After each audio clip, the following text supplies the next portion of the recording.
आपके सामने सुगुपाक सूत्र का वर्णन चल रहा है। प्रभु महावीर से गौतम स्वामी ने प्रश्न किया था कि ये सुबह कुमार इतना पुण्यशाली और इतना सौभाग्यशाली, शरीर संपदा, वैभव, धन संपत्ति, ये तो राज वैभव, राजकुल में जन्म लिया है तो सारी सुख साहिबी संपत्ति वैभव सब इसके चरणों में ही है। परंतु उसके साथ में शरीर की सुंदरता, मनमोहक, मन को मोहित करने वाला, जिस तरह से लोहा चुंबक होता है, मैग्नेट जो होता है वह लोहे को क्या करता है, अपनी तरफ खींच लेता है। तो ऐसे ही कुछ मनुष्य, कुछ जीव ऐसे होते हैं कि जो अचानक आपने कभी जिनको देखा नहीं होता है, पहली बार मिलते हैं तभी उनकी तरफ आप आकर्षित हो जाते हैं, उनके प्रति आपके मन में एक प्रेम का भाव पैदा हो जाता है, एक स्नेह का भाव पैदा हो जाता है। तो आज मनुष्य के जो संसारी लोग हैं उनको तो सुंदर रूपवान ऐसा युवक नजर आता है तो सबको मन में भाव पैदा होता ही है। परंतु यहाँ पर गौतम स्वामी शरीर के 4 ज्ञान 14 पुरों के जो धारी थे, ऐसे महान संत, तपस्वी संत गौतम स्वामी तरीके जो है सुबाहु कुमार की तरफ आकर्षित हुए हैं। और इसलिए भगवान से मैंने पूछा कि प्रभु ये सुबाहु कुमार इसने पिछले जन्म में क्या करने की थी, क्या इसने दान दिया था, क्या इसने तपस्या की थी, क्या इसने साधना की थी कि जिसके कारण इसको सारा ये सुख सौभाग्य प्राप्त हुआ है। तो भगवान जो है बता रहे थे कि वो स्टीवर संत मुनिराज जो है हस्तिनापुर नगर के बाहर पधारे थे और उस हस्तिनापुर नगर के बाहर शस्त्राम्रवन उद्यान के अंदर विराजमान हुए हैं और नगर की जनता प्रवचन सुनने के लिए आती है।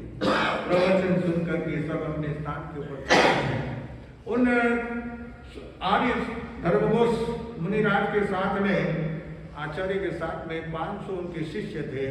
उनमें कई तपस्वी थे, कई मास क्रम की तपस्या करने वाले, कई अठाई करने वाले, कई अर्धमास क्रम 15 उपवास करने वाले, कई बेले की तपस्या करते हैं, कई तेले की तपस्या करते हैं, कई पचोले के ऊपर पालना करते हैं। ऐसे अनेक तपस्वी, क्योंकि जितने भी भगवान के शासन के अंदर 24 तीर्थंकर के भगवान के अंदर जितने भी संत साधु साध्वी हुए हैं सभी कुछ न कुछ विशेषता लिए हुए हैं। एक एक मुनिवर रसना त्यागी, एक एक ज्ञान भंडार रे प्राणी, एक एक मुनिवर व्यावचा विरागी, जेना गुण विपार रे प्राणी, साधु जिन वंदना नित नित कीजे, काट हो गए सूर रे प्राणी। एक एक मुनिवर रसना त्यागी, एक एक मुनिराज जो है अपने रसना इंद्र को वश में कर लिया, जिन्होंने अपनी संयम साधना के अंदर रस का परित्याग करना, इस जबान को वश में करना बहुत क्या होता है, मुश्किल होता है। तो ऐसे कई मुनिराज जो है रसना त्यागी होते हैं और एक एक मुनिवर ज्ञान के भंडार होते हैं, ज्ञानी होते हैं। अपनी अपनी क्षरोत्सम के अनुसार ज्ञानावर्णी कर्म जो क्षय करके आते हैं, ज्ञानावर्णी कर्म का जो बंध बांध लेते हैं तो वो हो तो ज्ञान प्राप्त नहीं कर सकते, उनको ज्ञान नहीं चढ़ता। कर्म का बंधन होता है ज्ञानावर्णी का, जिसके कारण उनको ज्ञान चढ़ता नहीं है। लोग कहते हैं कि साहब इतनी मेहनत करते हैं फिर भी चढ़ता नहीं चढ़ता है तो निसरनी लगा। कहीं साहब अपना हाथ ऊपर नहीं पहुंचता है तो क्या लगाना पड़ता है, टेबल निसरनी जो है लगा करके ऊपर चढ़ना पड़ता है। तो ये ज्ञानावर्णी कर्म की वजह से, तो हमारे अशुद्ध ज्ञानावर्णी कर्म को क्षय करने के लिए ज्ञान की आराधना करनी पड़ती है। ज्ञान की आराधना करने से हमारे कर्म क्षय होते हैं। तो एक एक मुनिवर जो है ज्ञानी होते हैं और एक एक मुनिवर व्यावचा वैरागी, महान वैरागी से जिन्होंने आत्म कल्याण साधना करने के लिए संयम धारण किया होता है, वे एक मुनिराज की सेवा करने में आगे रहते हैं, सेवा करने में कभी पीछे नहीं। ऐसे संत अब बाहुबली जी को इतना बल मिला था, इतनी शक्ति मिली थी कि जो चक्रवर्ती में जो ताकत नहीं थी वो ताकत बाहुबली में थी। क्यों थी? मैंने पहले भी शुरुआत में कहा था, 500 साधुओं की उन्होंने सेवा की थी पिछले जन्म के अंदर। वृद्ध साधुओं की, बीमार साधुओं की, बाहर साधुओं की जो उन्होंने सेवा की है, जिसके कारण उनको अतुल बल प्राप्त हुआ था। ऐसे तो ये सेवा से भी जो है आत्म कल्याण होता है। सेवा करने वाले जो है आत्म कर्मों की निर्जरा कर लेते हैं, केवल ज्ञान भी प्राप्त कर सकते हैं सेवा करने वाले। तो ऐसे कई मुनिराज सेवा भावी होते हैं, कई गुणों के भंडार होते हैं, जिनके गुणों का कोई पार नहीं आ सकता, जिनके गुणों का वर्णन हम नहीं कर सकते हैं। ऐसे जिन शासन के अंदर संत मुनिराज हुए हैं, हो रहे हैं और आगे भी होंगे, क्योंकि उसके बिना ये धर्म चलने वाला नहीं है। तो ऐसी जो है ये आर्य आचार्य श्री धर्मघोष आचार्य के जो संत हैं, उनमें जो एक सुदत्त नाम के अनगार थे, जो मांस खमन की तपस्या करते थे। 1 महीने की तपस्या का पारना होता, दूसरे दिन वापस तपस्या प्रारंभ हो जाती थी। ऐसे मांस खमन के ऊपर मांस खमन तपस्या करने वाले ऐसे वो महान संत थे, जिनको अनेक प्रकार की लब्धियां प्राप्त हो गई थी। तेजोलेशा, शीतलेशा, है ना, जो कोई भी अगर चाहे तो, लेकिन उन्होंने कभी भी अपनी शक्ति का दुरुपयोग नहीं किया। नहीं तो आज थोड़ा सा भी ताकत होती है तो कहता है मेरे से टकराना मत, नहीं तो मिट्टी में जेल क्या हुआ खिला दूंगा, है ना। आज आदमी अपने पास से थोड़ी सी भी शक्ति हो जाती है, थोड़ा सा कोई जो है पद भी प्राप्त हो जाता है, थोड़ा सा कोई नेताओं से जो है संबंध जुड़ जाता है, या पुलिस वाले से संबंध जुड़ जाता है, तो सामने वाले को क्या करता है, उनके बल के ऊपर सामने वाले को डराता है। तो ये दुरुपयोग है। आज आपके पास में शक्ति मिली है, आपके पास में ताकत मिली है, तो उसका सदुपयोग कीजिए। दैविक शक्ति अगर मिलती है, जैसे कहते हैं ना, नरेंद्र मोदी जो है वो देवी शक्ति वाले हैं। क्या है? देवी शक्ति। उन्होंने माँ के पेट से जन्म नहीं लिया, पहले तो लिया था लेकिन अब नहीं। देवता का अवतार है, विष्णु का अवतार है ना। आओ तुम्हारे पास में अगर तुम अवतार हो, तुम्हारे पास में शक्ति है, तो उसका सदुपयोग कीजिए। पद पा करके, शक्ति पा करके अगर हम उसका सदुपयोग नहीं करते हैं, उसका दुरुपयोग करते हैं, तो आत्मा का कोई कल्याण नहीं होता। आत्मा दुर्गति में जाती है। स्वर्ग भी मिलने वाला नहीं, मनुष्य जन्म भी मिलने वाला नहीं है। 2 ही रास्ते खुले रहेंगे, या तो तिरछी योनि में जाएंगे या नरक में जाएंगे। जो अगर दुरुपयोग करेंगे अपनी शक्ति का, तो अच्छी गति नहीं मिलेगी, दुर्गति हो जाएगी। और आखिरी समय भी, जिंदगी का आखिरी समय भी उनका बड़ी दुर्दशा के अंदर व्यतीत होता है, तड़प तड़प करके मरते हैं। तो इसलिए भगवान कहते हैं, ज्ञानी पुरुष कहते हैं कि अगर आपके पास में शक्ति मिली है, तो उसका कभी भी दुरुपयोग मत कीजिए, सदुपयोग कीजिए। तो वो सुमुक्त गाथापति था और सुदत्त अनगार। तो सुदत्त अनगार की जब एक दिन मास कमन की तपस्या का पारना था, तो पहले पहर के अंदर उन्होंने स्वाध्याय किया है, दूसरे पहर में ध्यान किया है, और तीसरे पहर के अंदर वे गोचरी के लिए निकले हैं, गुरु की आज्ञा लेकर के। गुरु होते हैं तो गुरु को वंदन करके, गुरु की आज्ञा लेकर के, क्या आपकी आज्ञा हो तो मैं पारना लेने के लिए जाऊँ। और गुरु भी जो है उन्हें कहते हैं, हाँ स्वयं देवान दिया, जिसमें तुम्हें सुख प्राप्त हो वैसा करो। मना नहीं करते हैं किसी भी बात के लिए। जिन शासन के अंदर जो है अच्छे काम करने के लिए मना नहीं करते हैं, लेकिन ये कहते हैं कि समय माँ कमाए, अच्छे शुभ काम के अंदर कभी भी देरी नहीं करना। तो तीसरे पहर के अंदर गौतम स्वामी की तरह ही, जिस तरह से गौतम स्वामी जो है वो प्रभु महावीर से वंदना करके जब उनका पारना का दिन होता था, तो आज्ञा लेकर के वे जो है नगर के अंदर प्रवेश करते थे। ऐसे ये सुदत्त अनगार भी मुनि अपने स्टीमर आचार्य से आज्ञा लेकर के अपने जोली पात्रा लेकर के नगर के अंदर उन्होंने प्रवेश किया, क्योंकि पहले नगर के बाहर बगीचे में रहते थे तो पांडा लेने के लिए उनको कहाँ जाना पड़ता था, नगर में घरों में जाना पड़ता था।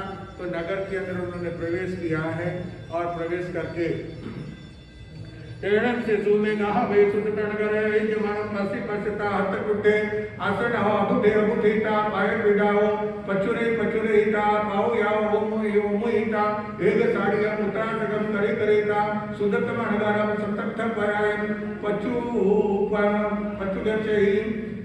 गच्छे हिता जगतो आयनम कायनम करे करेता वंदे नमसे वंदिता नमसिता देनेव भक्त करे देनेव वगच्छे वगच्छिता सय हत्तेनम व्यूलेनम आसनम पारणम पड़ी लाभे स्वामी वीर तुठे पड़ी लाभे माने वीर तुठे पड़ी लाभे वीर तुठे।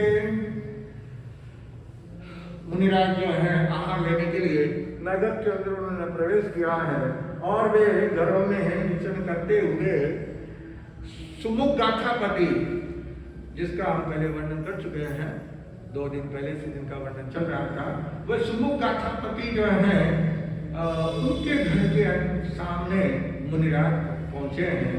सुमुख गाथापति जो अपने भद्रासन के ऊपर बैठे हुए थे, उनका बैठने का जो पाटपीठ था, जो सिंहासन था, सिंहासन के नीचे एक छोटा और पाटा लगा रहता है। पाटा ऊंचा होता है ना, तो फिर नीचे एक चौकी साधु संतों में लगाते हैं ना, जैसे कि ऊंचा पाटा है तो नीचे चौकी लगाते हैं जिससे उतर चढ़ने में तकलीफ नहीं हो। तो ऐसे ही पहले जो है बड़े बड़े सेठ राजा रही जो है सिंहासन के ऊपर बैठते थे, तो सिंहासन के सामने एक छोटा पाटा और उनके लगा रहता था। तो सिंहासन से उतर करके उस पाट के ऊपर आते हैं और वहां से वो नीचे उतर करके अपने पाँव में मोजड़ी होती है, पाँव में मोजड़ी कहते थे पहले जमाने में, राजा महाराजा जो है मोजड़ी पहनते थे। अब आजकल मोजड़ी तो कोई सब जूते चप्पल ही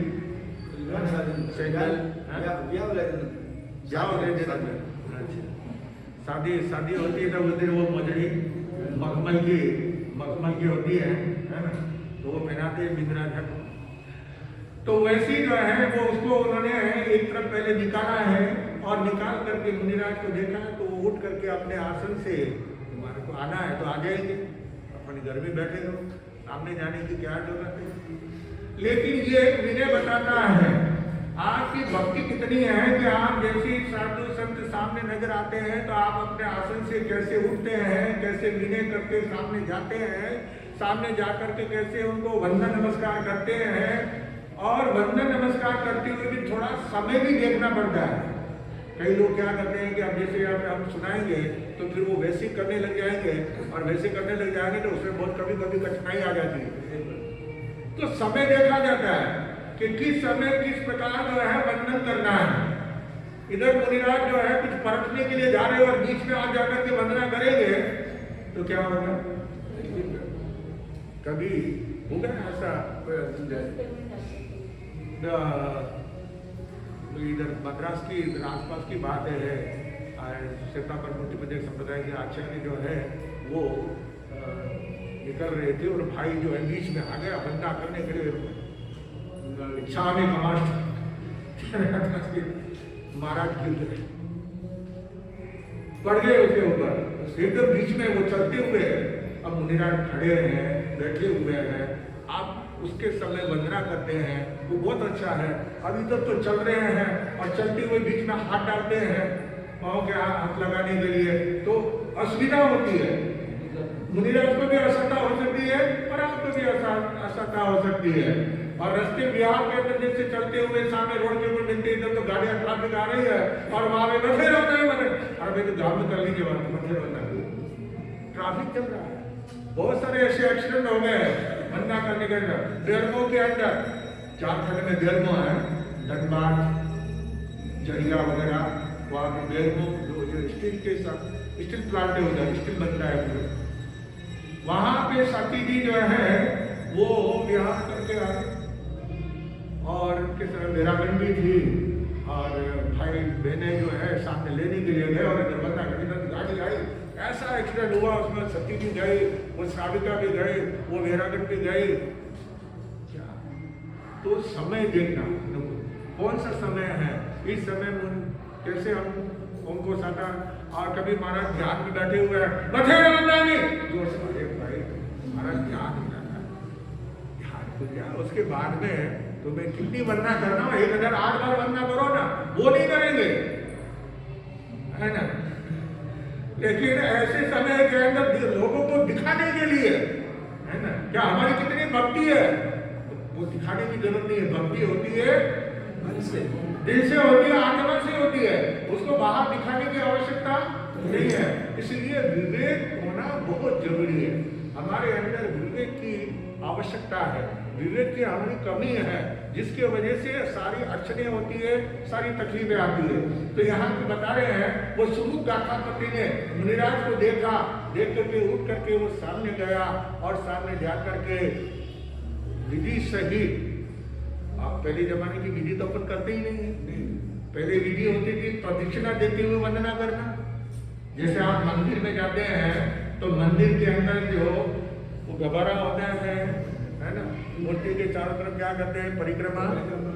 तो ऐसे जो है पहले वंदना करते थे और फिर वो परिक्रमा करके आकर के वापस वंदना करते थे और फिर वापस परिक्रमा करते, फिर वंदना करते थे, और वह भी उठ बैठ करके। आप देखो अलग अलग देश की अलग अलग वंदना है, अलग अलग देश की अलग अलग वंदना है। कहीं आपने जगह हो खाली वो रुमाल जो पकड़े खाली मुंडी हिलाओ, जैसे वो ताबूत निकलते हैं ना मुसलमानों के मोहर्रम के समय में, वो ऊपर की खेती जो है ना वो खाली हिलती रहती है ना। तो ऐसी वंदना होती है कुछ जो है। और वंदना कहाँ करना है, कई लोग घुटना पे हाथ लगाने, चरण वंदना कहाँ होती है, चरणों में, अंगूठे के ऊपर, यहाँ पे, क्योंकि संत मुनिराज के साधुओं के शरीर में से शुभ पुद्गल प्रवाहित होता है। शुभ पुद्गल उनके ज्ञान दर्शन चारित्र की वजह से शुभ पुद्गल प्रवाहित होते हैं, बाहर निकलते हैं अंगूठे और उंगलियों के नाखूनों में से। कहाँ से निकलता है, यहाँ से परमाणु निकलते हैं, प्रवाहित होते हैं परमाणु। तो वहां पे अगर अपन वंदना करते हैं तो हमारे हाथ की उंगलियां वहां लगती है, तो उनके जो परमाणु निकलते हैं शुभ पुद्गल, वे शुभ पुद्गल परमाणु हमारे शरीर में क्या करते हैं, प्रवेश करते हैं। अब आप घुटनों पे वंदना करते हैं, एक भाई है वो आते, जब भी आते वंदना करते हैं, मेरे कंधे पे यहाँ से हाथ लगा वंदना करते, यहाँ वंदना, आप बोले उसको अलग अलग प्रकार के हैं। वंदन होता है विधि से 3 बार उठ बैठ करके। क्या करें, आपको प्रदक्षिणा तो नहीं देते हैं, लेकिन उसके लिए क्या हो गया, हाथ से मंदिर में जैसे प्रदक्षिणा देते हैं उस तरह से जो है प्रदक्षिणा दी जाती है 3 बार विधि से ही तो वंदन होता है। तो सुमुख गाथापति ने वंदना की है और वंदना करके सुख साता का प्रश्न किया है। आपके सुख साता है, सुख साता का क्या मतलब होता है,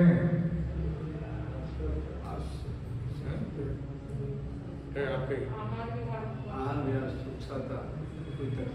आपके ज्ञान दर्शन चारित्र में समाधि है, आपकी संयम यात्रा में सुख शांति है, आपको कोई संयम यात्रा में अड़चन तो नहीं है, वो होता है। और ये लोग तो सेवा में गए, महाराज साहब क्या सेवा की तुमने, सेवा क्या की, तो खाली वो कढ़ाई में जैसे सेवा करते हैं तलके तो नहीं आते। साधु संतों को कई बेकार के प्रश्न भी पूछते हैं। महाराष्ट्र की बात है, यवतमाल के अंदर गए थे। यवतमाल के अंदर जो है वहां पे एक मैनेजर था, बैंक का मैनेजर, वही कोठारी था, वो आया प्रतिक्रमण रहा। तो वहाँ के जो अध्यक्ष थे वो उन्होंने कोचेटा जी ने गुरु महाराज से कहा, गुरुदेव ये भाई आया है, आप ज़्यादा इसे ये क्योंकि बेकार की बातें करने वाला है, निरर्थक प्रश्न करने वाला है, जिसका कोई मतलब नहीं होता है।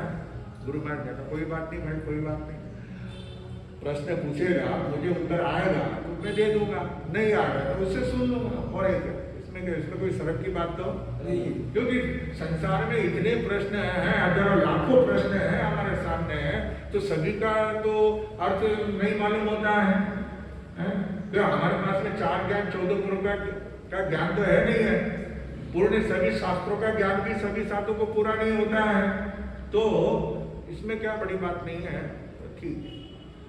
अब वो बैठा तो उसने प्रश्न चालू किया। सब श्रावक प्रतिकोण में आए थे, वहां पे सब बैठे हुए थे।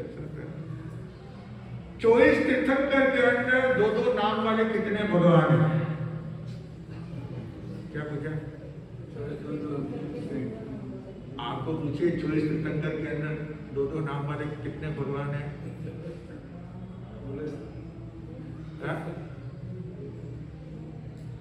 आपको नहीं मालूम?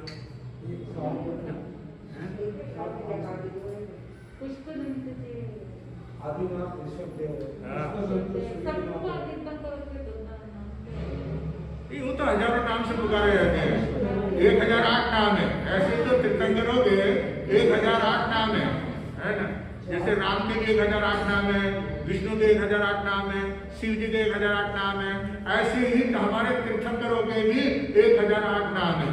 लेकिन प्रचलित जो है वो 2-2 नाम वाले कितने हैं? कौन कौन से?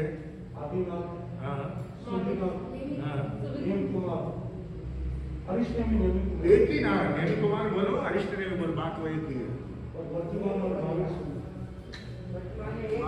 3 ही है, 3 प्रथम 90 और 24 में।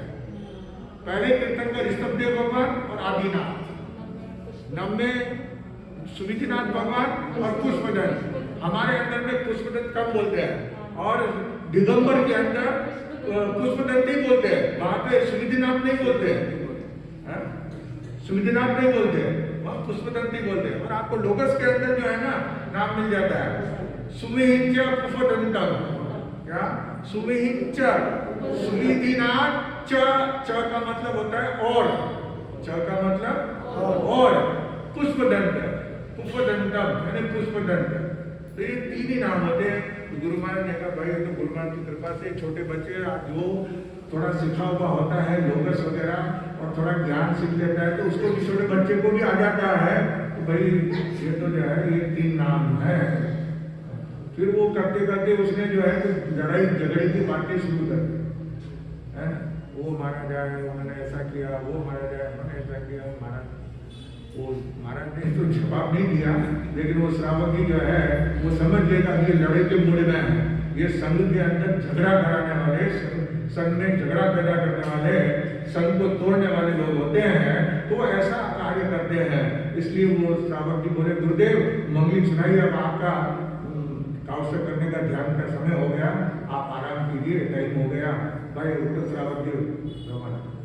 तो कहीं कहीं ऐसे भी लोग होते हैं जो प्रश्न में कोई दम नहीं होता है, लेकिन वो कुछ न कुछ ऐसा बिखराव पैदा करते हैं, झगड़ा पैदा करते हैं कि समाज के अंदर अशांति का वातावरण पैदा हो जाता है। तो इसलिए कारण यहाँ पे बता रहे हैं कि हमें थोड़ा सा समझने का, विवेक रखने की जो है बहुत आवश्यकता होती है। तो पहले क्या करना पड़ता है कि जैसे मुनिराज के पास में जाते हैं तो पहले जमाने में खुले मुंह नहीं जाते थे। क्या खुले मुंह क्या रखते थे?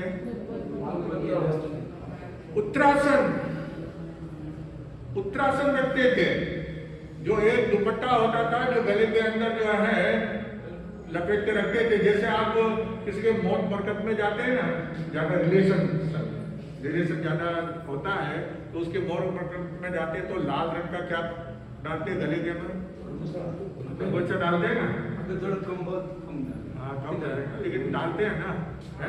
तो वो जैसे वो अंगोछा डालते हैं, और आपने तमिलनाडु के नेता लोगों को देखा होगा कि उनके कंधे के ऊपर जो है एक दुपट्टा है ना वो रहता था, है ना? आज भी रहता है।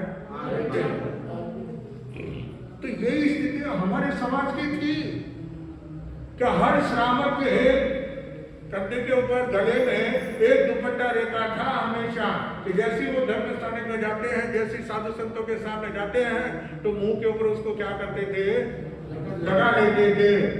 अब क्या है कि मुंहपत्ती क्या होती है, कभी भाई व्यापार धंधे में जा रहे हैं तो मुंहपत्ती लेके कहाँ साथ में घूमते हैं? तो मुंहपत्ती तो कैसे में रहती है, बैग में रहती है, लादी स्कूल में गुम हो जाती है। तो उत्तरासन रखते थे, वो उत्तरासन जो है हर समय उनके पास में रहता था, उसको कहीं ढूंढने की आवश्यकता नहीं पड़ती थी। और संतों के सामने तो वो सुमुख गाथापति ने उत्तरासन लगाया है मुंह के ऊपर, और उत्तरासन लगा करके फिर वह मुनिराज के सामने आकर के 7-8 कदम, ज्यादा नहीं तो 7-8 कदम जो है, एक पाँव 7 कदम उठता है, एक पाँव 8 कदम उठता है। एक पाँव अपन आगे बढ़ाते हैं ना, तो एक 7 रहता है और एक 8, तो 7-8 कदम उसको बोलते हैं।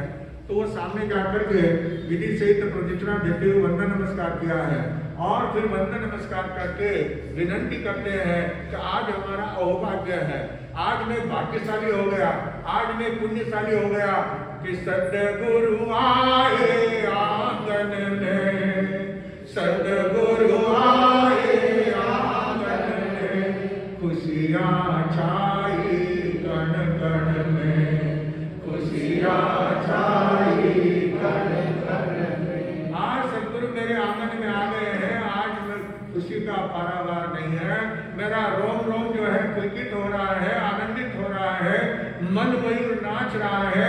आज मुनिराज के आने से हमारे घर के अंदर दूधा में बरस रहा है, दूध की बरसात हो रही है। आज मुनिराज हमारे घर में आए हैं, साक्षात कल्पवृक्ष आ गया है। संतों को जो बहुमान देते हैं, जो उनके प्रति एक श्रद्धा भाव रखते हैं, वो ऐसे गुणानुवाद करते हैं, वो ऐसे शब्द से उनका स्वागत करते हैं कि आज का दिन हमारा धन्य हो गया, आज हमारे लिए सोने का सूरज पूरा क्यों उगा, सोने का सूरज उगा है, आज हम धन्य हुए हैं, आज हम भाग्यशाली हो गए हैं। आज हमारे घर के अंदर संतों के जो प्रदान से उनके चरणों की रज हमारे घर में गिरी है, और उनके पात्र हमारे घर में आए हैं।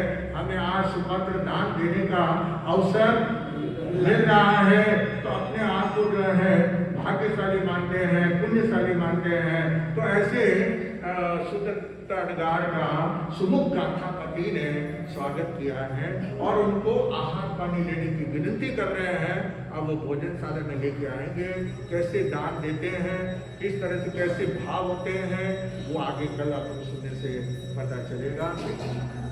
चरित्र के अंदर जो है बताया था कि उज्जैन नरेश ने समाचार भेजा था रोहा कुमार के लिए कि ऐसा आना है, सवारी भी नहीं होना, हाथी घोड़ा बाकी वगैरह वो सवारी नहीं होना, क्योंकि उसको बैठे तो वो सवारी कहलाती है। अब बकरी पे बैठ के जाते तो वहाँ वो सवारी नहीं कहलाती है, तो इसलिए वो बकरी के ऊपर जो है बैठा है रोहा कुमार, और न दिन में और न रात में, हाँ, और धूप न छाया में न धूप में। तो सांझ का समय चुना उसने कि सांझ के समय में न तो छाया भी रहती है और धूप भी थोड़ी थोड़ी क्या रहती है, ज्यादा रहता है। और चलनी क्या छतरी वगैरह पर नहीं, चलनी तो उसकी छाया भी आ रही है और धूप भी आ रही है। दोनों बातें यानी इस तरह से उसने सारी क्रिया की है। और शरीर के ऊपर जो उसने कहा कि शरीर शुद्ध होना और ऊपर मैल भी लगा हुआ होना, तो इसलिए चंदन आदि का जो है क्या किया है उसने, लेप लगाया है स्नान वगैरह करके। और फिर रास्ता रोड के भी जो है कैसा, मेन रोड नहीं, ऊपर खाबड़ा वाला रास्ता नहीं, तो जो बैलगाड़ियाँ चलती है, रथ चलता है, तो वो चलने से क्या होता है कि पहले जमाने में कच्चे रास्ते होते थे, ये डब्बर की सड़क वगैरह सीमेंट की सड़क नहीं होती थी, पक्की सड़क नहीं होती थी, कच्चे रोड होते थे। तो उसमें जब बैलगाड़ी वगैरह चलती तो उसका जो पहिया है ना, पहिए का क्या होता है, वो चीले पड़ जाते थे। रास्ता आप देखो जहाँ पे कीचड़ गड्ढा होता है, तो वहाँ पे अगर आपकी गाड़ी निकलती है तो वहाँ पे कीचड़ के अंदर क्या होता है, वो गाड़ी का पहिए का निशान हो जाता है। थोड़ा कीचड़ दोनों साइड में अलग अलग सड़क जाता है और एक रास्ता बन जाता है। तो ऐसे उस रास्ते के ऊपर वो अपनी बकरी को चलाते हुए संध्या काल के समय के अंदर और उपहार भी लेके आना है और खाली हाथ आना है। हाँ, उपहार भी लाना है, राजा को भेंट भी देना है और कुछ चीज लेकर के भी नहीं आना है, दोनों बातें हैं। तो उन्होंने मिट्टी का पिंड बना करके जो है, मिट्टी कोई उपहार में गिनती में नहीं आती है, तो उसको लेकर के वो वहाँ पे पहुंचा है राजा साहब के सामने। राजा ने देखा उसकी बुद्धि का चमत्कार, बुद्धि का दुर्गा उसका देखा है, विचार क्या है, इसकी बुद्धि बड़ी निर्मल है और हर बात का उत्तर इसके पास में है। तो ऐसे जो है राजा साहब बड़े प्रसन्न हुए और उस रोहा कुमार को जो है जो भेंट दिया है राजा साहब, एक तो मिट्टी का भेंट गोला दिया है, तो ये खाली हाथ भी नहीं आया और कुछ चीजें लेकर के भी नहीं आया उपहार देने के लिए, लेकिन ये तो मिट्टी है, इसलिए वो उसके सामने उसकी विलक्षण बुद्धि से राजा साहब बड़े प्रसन्नचित हुए और उन्होंने उसे सर्वोपरि प्रधानमंत्री बना दिया। पूरे राज्य का जो मंत्री है उनके राज्य के अंदर उन सब के ऊपर उसको हेड बना दिया, प्रधानमंत्री बना दिया। कई लोगों की जो है ये पद के ऊपर बैठने की बड़ी लालसा होती है, क्या ये पद हमें मिले, है ना, ये कुर्सी हमें मिले, इस मंत्री के पद के ऊपर हम बैठे, अध्यक्ष के पद पर हम बैठे, लेकिन अपनी योग्यता को भी पहले उन्हें सामने रखना चाहिए कि आपकी कितनी योग्यता है, आप किस तरह से जो है पद को संभाल सकते हैं, पद की इज्जत को कैसे बरकरार रख सकते हैं, क्योंकि पद कोई मामूली चीज नहीं है। कुर्सी तो आप रोज ही घर में वगैरह में कुर्सी पे तो बैठते ही है? लेकिन जो कुर्सी है पद की, उस पद की कुर्सी के ऊपर बैठ करके पद का अगर सही काम करते हैं, कई लोग खाली पद के ऊपर तो बैठ जाते हैं लेकिन काम कुछ भी है ना, पेपर में नाम आना चाहिए, फोटो आना चाहिए, क्या शौक रहता है, फोटो खींचना, है ना। पद के ऊपर बैठे हुए हैं, आप सब सचिव बने हैं, आप मंत्री बने हैं, सह मंत्री बने हैं, अध्यक्ष बने हैं, उपाध्यक्ष बने हैं, केशर बने हैं, तो सब नाम आना चाहिए, फिर काम करे दूसरे। लेकिन होना ये चाहिए कि हम जिस पद के ऊपर बैठे हैं उस पद का जो है हम क्या करें, पालन करें। हमें जनता ने बैठा है पद के ऊपर, तो हमें उसका क्या करना चाहिए, उपयोग करना चाहिए, संभालना चाहिए। तो इसकी विलक्षण बुद्धि से रोहा कुमार छोटी उम्र का है और सब बड़े मंत्री सब जो है ना वो बड़े हैं, बड़ी उम्र वाले हैं, लेकिन सबके ऊपर राजा ने रोहा कुमार को प्रधानमंत्री बना दिया। और इस प्रकार उस यमघंटा ने, जो वेश्या है यमघंटा, उसने उन चारों व्यापारियों से कहा कि तुम जिसे जो व्यापारी आया है रतन कुमार, उसको तुम छोटा समझ रहे हो, लेकिन छोटा मत समझो। अगर उसने तुम्हारे सामने ऐसी समस्या रख दी, क्या उसने मांग रखी, याद है कि नहीं आपको? मच्छर तो याद नहीं है, इतना दिन में तुम्हें नाम ही नहीं लिया जो आपने याद नहीं है।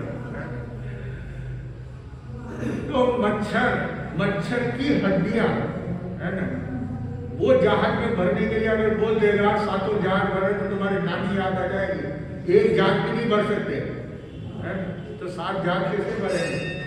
तो उस समय तुम्हें जो है अपनी 7 पीढ़ियां याद आ जाएगी। इसलिए तुम जो है ये निश्चित, क्योंकि व्यापारी जो होता है और देश में जो निकलता है व्यापार करने के लिए, तो उसमें बुद्धि कौशलता होती है, समझदारी होती है, खूब विचार करना चाहिए। उन्होंने कहा अब क्या कर सकते हैं, क्या करें, अब तो जैसा जो भी है, अब तुमने वादा किया है कि सामने वाले ने जो मांगेगा वो हम भर देंगे, अब देखो क्या होता है। इतने में वो दूसरा व्यक्ति आ गया, इनको समझाया इधर दूसरा आ गया, दूसरा कौन? एक आंख है ना, एक आंख इसने गिरवी रखी है बताया है, और 500 मोहरे उसने पहले हाथ में दे दिए कि 500 मोहरे लो तुम्हारे ब्याज सही, और मेरा जो है मेरी आंख वापस करो। तो वो जो है वेश्या की यहाँ पे आया है, यमदंडा ने पूछा क्या हुआ, तुम्हारा चेहरा क्यों उतर रहा है, क्या बात क्या है? तो उसने कहा साहब देखिए, वो व्यापारी आया है और मैंने उस व्यापारी को फंसाने का प्रयास किया। बोले कैसे क्या? मैंने कहा उनको 500 मोहरे दे दी मैंने, और कहा कि तुम्हारे पिताजी आए थे, उनको मैंने एक आंख गिरवी रखी है, तो मेरी आंख मुझे वापस दो। तो मैंने कहा है, उन्होंने कहा बैठो आना, मैं तुमको क्या कहा उसने कहा है कि मैं जब जाने के पहले तुम्हारा दे दूंगा, तुम आना मेरे ठिकाने के ऊपर, मैं तुम्हारी आंख, हाँ मेरे पिताजी आंख का व्यापार करते हैं, मैं दे दूंगा तुम्हें।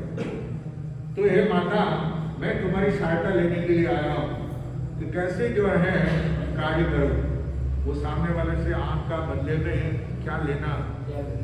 यमदंडा कहती है कि पागल आदमी, तेरे को पागल कुत्ते ने काटा है क्या? अरे ऐसा तुमने क्यों मुझसे कहा? क्योंकि वो तो व्यापारी है, बुद्धिमान है, होशियार है। वो व्यापारी तुमको कहेगा कि साहब मेरे यहाँ के पिताजी बहुत आंखों का व्यापार करते हैं, और इतने व्यापार करते हैं कि हजारों लाखों आंखें हैं, जो गांव देश प्रदेश के अंदर घूमते हैं। तो कई लोगों को पैसे की जरूरत पड़ती है, तो कुछ ना कुछ गिरवी रखने के लिए 2 आंखें उन्होंने गिरवी इतनी रखी हुई है, तो अब उसमें तुम्हारी आंख कौन सी है उसका पता कैसे लगेगा? तो इसके लिए अगर तुमको वो ये कहे कि तुम्हारी दूसरी आंख जरा मुझे निकाल करके दो, तो उसका नाम बराबर, क्योंकि दूसरे की आंख नहीं दे सकता, किसी दूसरे की आंख तुमको नहीं दे सकता। तो वो ये कहेगा तुम अपनी आंख निकाल के दो, तो उसका मिलान करके दोनों माप तोल करके, है ना, वजन वगैरह बराबर होना चाहिए, आंख छोटी बड़ी तो नहीं है। तो अगर उसने ऐसा बोल दिया तो क्या करेगा? तो पूरा आदमी तो काना है, एक आंख से तो देखता है, फिर तो सुल्तान से बन जाएगा। अरे ये तो मैंने सोचा भी नहीं, ये तो बात है। अब देखिए समस्या का समाधान अपने आप प्राप्त हो रहा है रतन कुमार को। ये उसकी पुनवानी है। क्या है? पुनवानी है। घड़ी का कांटा आ गया है, इसके लिए अपनी बात यहीं पे समाप्त कर रहा हूँ कि इस प्रकार जो है बुद्धि का किस तरह से जो है व्यापारी क्षेत्र के अंदर किससे बुद्धि लगाई, वेश्या के पास से किस तरह से समाधान प्राप्त करना है। ऐसे उसको सामने पूछेंगे तो वो नहीं बताती, लेकिन वहाँ पे गुप्त वेश के अंदर, स्त्री वेश के अंदर जो है वो बैठे हुए हैं, और वहाँ पे उनको समस्या का समाधान अपने आप प्राप्त हो रहा है। अब आगे वो क्या होता है वो आगे सुनने से पता चलेगा। अर्थ विराजित परम पूज्य गुरुदेव तरुण तपस्वी विमल मुनि जी महाराज साहब के सुशिष्य स्वर्ण संयम आराधक सेवा शिरोमणि सेवा चक्रवर्ती जिन शासन प्रभावक सरस्वाणी भूषण परम पूज्य गुरुदेव वीरेंद्र मुनि जी महाराज साहब के पावन श्रेष्ठ चरणों में कोटि कोटि वंदन। जैसे कि आप सभी को ज्ञात है, पर्वताधिराज पर्युषण की घड़ियां बहुत ही नजदीक आ रही है। तो पर्वताधिराज पर्युषण के अंतर्गत संघ के तत्वदान में सामूहिक एकाशने कराए जाएंगे, इसकी सूचना आपको पहले भी दी गई थी। कई सारे तपस्वियों ने अपना नाम लिखाया है। जिन्होंने, जो महानुभावों ने, जो महिलाओं ने अपना नाम अभी तक नहीं दिया है, उन सभी से निवेदन कि सामूहिक एकाशना जो करने वाले हैं वो अपना नाम समय रहते दे दिलावे, ताकि आपकी सेवा सुचारू रूप से की जा सके। गुरुदेव के मांगलिक के पश्चात आप यहाँ पर अपना नाम लिखा सकते हैं। तेले और उसके ऊपर जो भी तपस्या करने वाले हैं गुरुदेव के सानिध्य में यहाँ करने वाले हैं, उन सभी तपस्वी आत्माओं से भी निवेदन कि वे भी अपना नाम अवश्य लिखाएं। कल 27 तारीख और परसों 28 तारीख, कल और परसों दोनों दिन का प्रवचन इसी हॉल में रहेगा। वो हॉल हमारे पास नहीं, कल और परसों का प्रवचन इसी हॉल में रहेगा। बाहर से पधारे हुए सभी महानुभावों के लिए भोजन की व्यवस्था जैन भवन उत्तम अंकित विला में ऊपर चौके में की गई है। आप सभी से निवेदन कि सबको आपकी सेवा का मौका जरूर दें। गुरुदेव का मांगलिक प्रतिदिन 3:05 से 3:20 तक नवकार मंत्र का जाप और ठीक 3:20 से 3:30 बजे गुरुदेव के मुखार बिंदों से मांगलिक प्रदान किया जाता है। तो आप सभी से निवेदन कि उस समय जरूर ज़्यादा से ज़्यादा संख्या में पधारे एवं मांगलिक ग्रहण करें। आज गुरुदेव के मांगलिक के पश्चात संघ की तरफ से प्रभावना रखी गई है। सभी से निवेदन प्रभावना लेकर पधारे और सामूहिक एकाशना में नाम लिखाने से वंचित ना रहे, क्योंकि यही मौका है, सही मौका है। घर बैठे बैठे गंगा आई है, इसी तरह हम तपस्या से जुड़ सकते हैं, धर्म आराधना से जुड़ सकते हैं।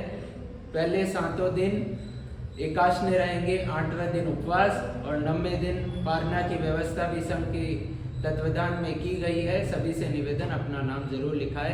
गुरु आज्ञा विरुद्ध, प्रभु आज्ञा विरुद्ध कुछ कहा हो तो क्षमा याचना चाहता हूँ। मिच्छा में दुक्कड़म। और सामूहिक एकाशना के दरमियान जो सेवा देना चाहते हैं, पुरस्कारी की सेवा, जिससे तपस्या नहीं होती, वो हम सेवा कर कर ही पुण्य कमा सकते हैं। पुरस्कारी में भी अपना नाम अवश्य लिखाए।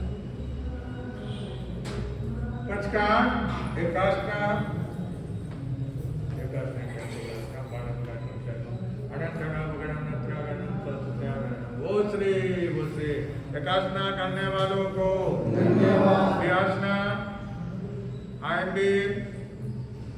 आएंगे जो मुझे वो श्री आयप्रिल करने वालों को धन्यवाद। उपवास